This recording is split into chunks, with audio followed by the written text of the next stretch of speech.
Kabalo pa mo nga isa sa mga core values na itong mga Pilipino is kining pakikisama. O nature ko na sa ito mahilig na makisama. But you know, na advantage o disadvantage this values na to. In the first place, okay siya because makibagay ka, makisama ka because one way of assimilation to society. Kailangan siya. But the disadvantage that kung naa ka sa grupo nga mga BI or kanang ginatawag nga bad influence.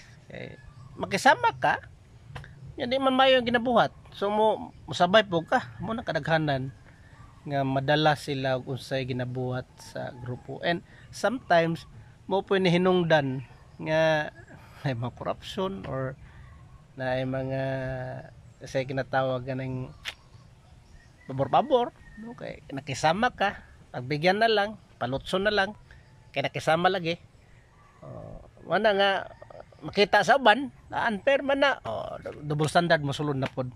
So mo ning makita na to sa ubang race, especially western country nga man sila nang pakisama. So plain na sila by the rules. So kasala ko din ipanis ko, tikiti ko, whatever.